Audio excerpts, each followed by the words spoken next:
What do you mean by concerning trends? You mean losing? Outside of losing, and are the guys still frustrated with Our guys played a good hard game. A little bit unlucky to concede that goal at the end. Let's face it, that was a poorly officiated game, and it was a bit of a factor. I'm not saying it determined the outcome, but it was a really awkward game. And give them credit; they came in here to disrupt us and foul us as much as they could, and take any kind of rhythm out of the game. And I think they accomplished that. Welcome to Trifecta Soccer Talk. I'm Tanner Rebello. You just heard from Revolution Sporting Director and Head Coach Bruce Arena regarding their 1-0 loss to the New York Red Bulls at Gillette Stadium in Week 5 of Major League Soccer play. With the loss, the Revolution have now lost 3 straight games in Major League Soccer. That's the first time the team has done that since March of 2019. Obviously, it's the first time in the Bruce Arena record. The team hadn't lost 2 straight MLS matches until they lost to Charlotte under Bruce Arena. So this is a team that's clearly reeling after the winning the Supporters' Shield last year and setting the single-season point record. Here's a highlight from that match against the New York Red Bulls. Commit numbers up, like you see here. It's a tough giveaway right there in the middle of the field.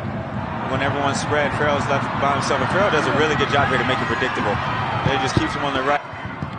Spanked. Oh, and that's in a Maya with a shot blocked. Shot for handball and another highlight. Can't even keep up with it. You see the ball in here. Adam Busca with a great first touch ball, and now he's passing and moving straight into the box. He draws a couple of defenders. Foul. Green space for Carlos Heel. He leads Boateng. Will he get there? Yes. The cross to the far post. By knocks it down. Legit. Oh, what a save by Coronel. Good interception there. And now here is Fletcher. It was Laquinius who did the initial work. Ball in by Farrell and a crazy own goal. As you can see in those highlights, the Revolution actually played pretty well. The finishing touch really eluded them, but Brad Knighton played well in net. They had the return of Andrew Farrell and Henry Kessler on the back line. They were more organized defensively. So it really felt like it was an unlucky result. So here's Revolution defender Henry Kessler on just the result and how it feels. Yeah, it's really frustrating. I was just saying, I thought that game at worst should have been 0-0. So to lose 1-0 is really disappointing. They did a good job disrupting the flow. They probably had 40 fouls, something absurd like that. So they really disrupted the game. And that is frustrating, but that's something we have to deal with. Yeah, like I said, for the Revolution, they played well in this match, but offensively they sort of lacked that extra dynamic attacker. And when they brought Emma Boateng on in the second half, they had 2 of their better chances of the game, and they weren't able to put it away. I think Sebastian Lletget was actually on the end of both of Boateng's chances created there towards the end of that match. And then obviously the own goal off Andrew Farrell is a really rough way to lose a game. But the reality is they were up a man at home against a good side of Major League Soccer, but you're supposed to win your home matches. So for the Revolution, they've lost 2 straight matches at Gillette Stadium. They're continuing to reel. They're going to be playing the worst team in the Eastern Conference next Saturday against Inter Miami. Miami is the only winless team in the Eastern Conference, and there's only 2 winless teams in Major League Soccer, with San Jose Earthquakes being the other one. So for the Revolution, it's early. They've only played 5 matches so far this year. It's 34 matches, and if you listen to Bruce Arena in the past, he says in MLS the season is the second half of the season. So, there's a lot of time here for the Revolution to get better, and ultimately, I've said in the past already this season, but facing this adversity now could set them up for success in the future, and as the season progresses, they could get better and better. And the reality is that they don't have Matt Turner right now, and they're not going to have Matt Turner come July and down their stretch of the regular season. So, they're really getting a trial by fire here. And, I think seeing Brad Knighton play well was a good sign. Knighton played well in 2021 as well. And I know Earl Edwards Jr. had a couple good starts this year, but he also had some really rough starts. And you know what Brad Knighton's going to give you. Brad Knighton is a known commodity in Major League Soccer as a shot stopper. And he also can, punt the ball about 80 yards down the field, which is also kind of impressive. So, I like what Brad Knighton gave you. Not sure if he's going to be the long-term answer here, but who knows? Maybe when Matt Turner departs, it is going to be Knighton, or even maybe Jacob Jackson, who we'll talk about in a little bit for Revs too.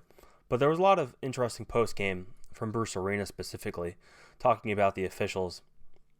So we're going to play the audio of his back and forth regarding the officials with Tom Quinlan of WPRO. Is there anything, go back to the referee, what did you say to the ref to get that yellow card? Was there anything? I didn't say anything to the ref. He just decided to give you the yellow? Well, probably the fourth officials, said I was complaining about the sending off, I guess. I don't even remember exactly. Do they, are they responsive, or is it just, Are they responsive? No. They I don't know. It seems like they can do they can basically do anything they want, and it doesn't really matter, to be honest with you. They're well protected. The players and coaches aren't, but the referees are well protected.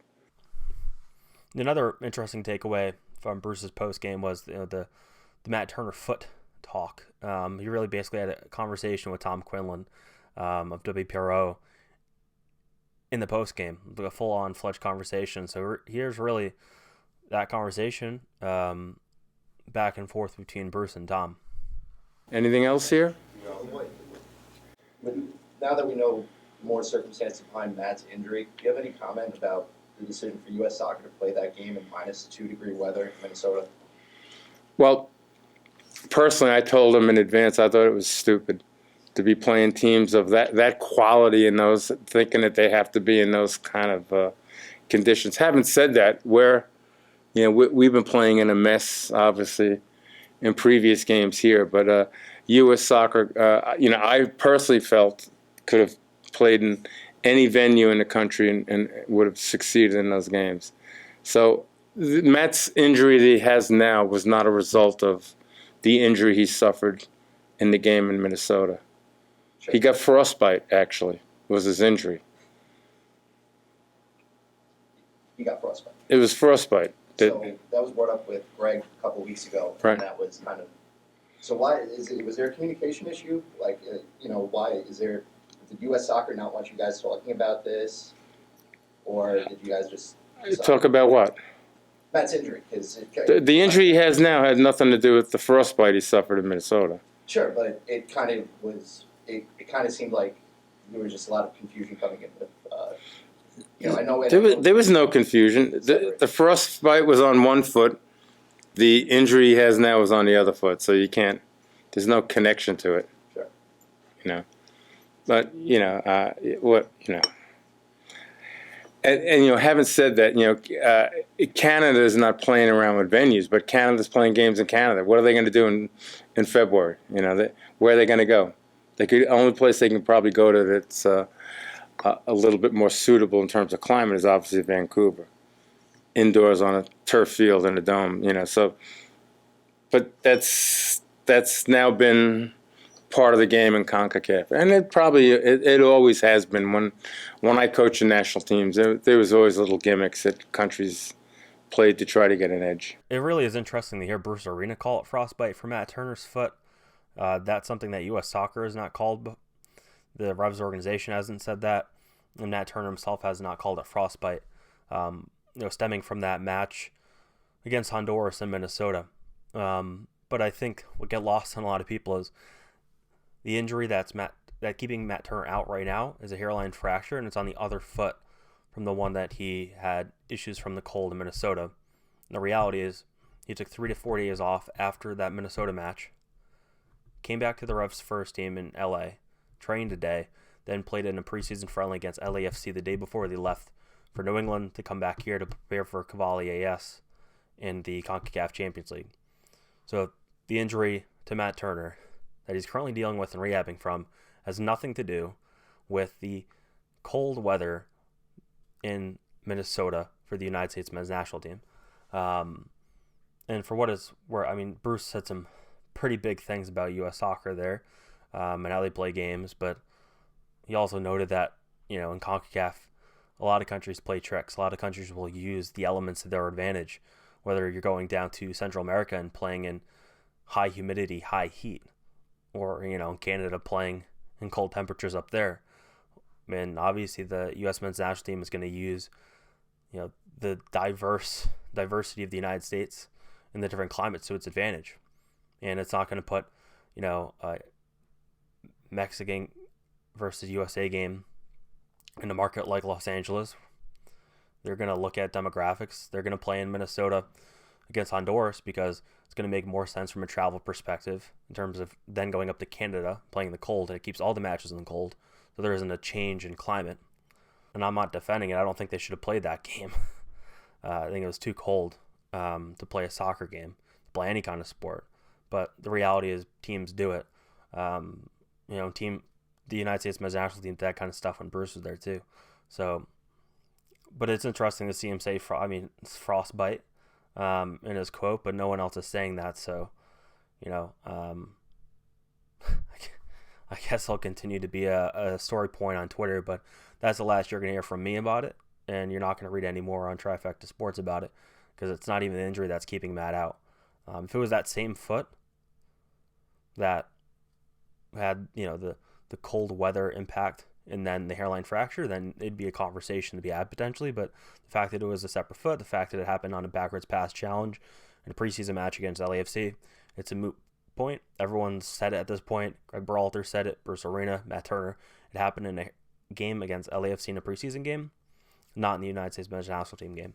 So that's really the end of the story. And hopefully Matt will be back in the next couple weeks. I believe this week they're looking to get him cleared by the doctors and could be training the next week or two.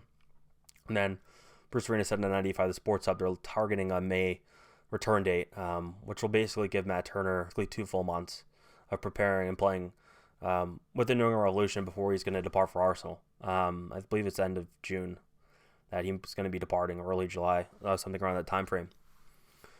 Another match occurred this weekend, not as depressing, more upbeat, was a 3-1 New England Revolution 2 win over Rochester. This game was played in front of fans at Gillette. That being said, it's more of a friends and family atmosphere.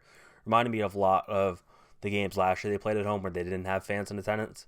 That being said, it was temperatures were in the mid to low 40s. It was raining. It was miserable out, but what wasn't miserable was the 3-1 scoreline. So Revs 2, this is their first win of the year, win at home. 5 points on the year because they had that extra point from the shootout in week 1 against New York City FC 2. So a really good win for Revs too. Jacob Jackson impressed once again. 8 saves, up to 16 saves through 2 matches. He's really showcasing his ability to, stop shots, quick reaction time, smart decision making as well in terms of just, grabbing the ball, going up at the right time, and things like that. I thought he was really, really smart. Even in distribution, picked up a long throw. I think it was to Manny Silva up the right side, a 30-yard throw, which was a smart play. He was wide open.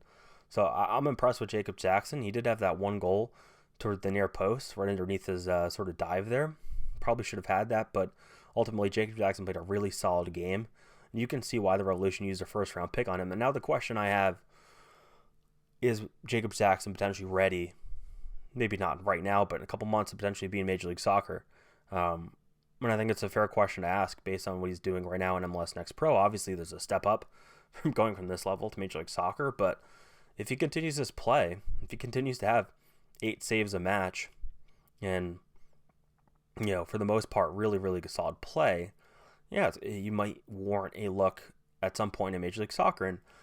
And, I would sort of theorize, right? Would you rather have that before you go out and potentially make a move and bring in Dwayne St. Clair or Ethan Horvath or someone of that caliber? Like, would you rather just give Jacob Jackson an opportunity before you have to go pull the trigger on a move that's going to either give up money or assets in terms of players? I think that's a question that has to be had. I think it's still really early in Jacob Jackson. It's 2 games, but really impressed with him so far. Another question that I have is, when is Damian Rivera going to get a shot? Damian Rivera had a goal in this game. Number of really nice plays. He had a sort of like a heel flick type play to Jose Italo up the left side in the second half. Rivera looked really good off the ball, on the ball, clinical finish, and that's what he had in this game. It was his 3rd goal of the season. He had a brace in the season opener against New York City FC 2. He's really taken that next step forward, in my opinion, with his game. And this is a player that has been on a pro deal since 2019, has not had a real opportunity, I would say, with the first team. in recent years. You see Justin Rennicks get that opportunity this past week and do really well with it. Rennicks did very well with the first team against the New York Red Bulls. I think Damian Rivera is warranting that kind of opportunity too. This is a midfielder who can finish. This is a midfielder who can play make. This is a midfielder that's good on and off the ball, willing to track back defensively, good on 1v1 situations. And I think that's something the Revolution need. If you don't want to play Emma Boateng, or if you don't think Emma Boateng is good for 90, I think Damian Rivera can give you some of those things. Maybe not that blistering pace, but if you're looking to somewhat have an attacking midfielder that can take the pressure off of Carlos Heel, or can make you wide, right, and be effective at playing wide, Damian Rivera could be that option. He is a young player. We don't know what he really looks like in Major League Soccer at this point in his career, but I think it's a question you have to continue to ask until it occurs, because he's playing well enough where he should be warranting an opportunity. In this game, we also saw first goals in professional career for Sean O'Hearn and then Michelle as well. Really good win here over Rochester for the Revolution. And they'll be back in action in 2 weeks because they are actually going to be taking next week off. They're going to be playing FC Cincinnati 2 at Gillette Stadium at 2 p.m. And that game will have fans in attendance again. I heard the MLSNextPro.com streaming product was a little bit better than it was in the previous week as the AI learns and things like that. The camera that they actually had at Gillette was above the premium seating over the broadcast side, and then up top there, that's where the artificial intelligence camera was. There was no camera operators, and I think the one sort of drawback that I'm continuing to see at least is the lack of replays. In the delay, actually, in the product itself, I think it was like a 4-minute delay or something like that on the streaming platform versus live. And I was watching the game live at Gillette Stadium, the only member of the media there covering the game. And they had on the big board, but the big board was in real time.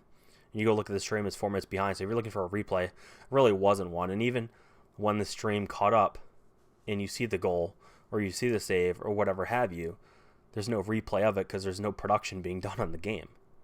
So I think that's a real challenge. And obviously, it's really a budget operation there. But it impacts the quality of the game. But apparently it was better than the previous week, and that's good. That's certainly a good thing to see. The New Revolution first team will be back in action next weekend, while the second team is not in action. Revs will go down to Inter Miami, actually, really Fort Lauderdale, to play Inter Miami. Inter Miami, like I said before, is the worst team in the Eastern Conference. They don't look good, but there's certainly some talented players on that team. DeAndre Yedlin's on that team. Gonzalo Higuain's on that team as well. So, there's some talent there. They just haven't figured it out. Will they ever figure it out? I think that's been the running question for Inter Miami since it came into Major League Soccer is will they figure it out at some point? But that's a team that does spend money. They have a lot of money in that payroll. Theoretically, they can win. But, for the Revolution, they need to win as well. So you're going against two probably desperate teams here. I know it's early in the season, but no one likes to lose 4 straight in a row for the Revolution. And Miami hasn't won a game this year. So both teams are going to go in there really needing a win. Would a draw be okay? I'm sure it is. But in reality, you really feel like you need a win for both teams here, especially for Miami, who's winless this year. We'll be back on Friday. We're going to be previewing the Inter Miami game, getting into that. We'll get some quotes and some footage of Miami's highlights, actually, and we'll dig through it and understand really how bad this team is potentially. Thanks for watching. Make sure to follow me on Twitter at Tanner Rebello, TrifectaNetworkSports.com. Like, share, subscribe. Thank you for listening, and have a great week, everybody.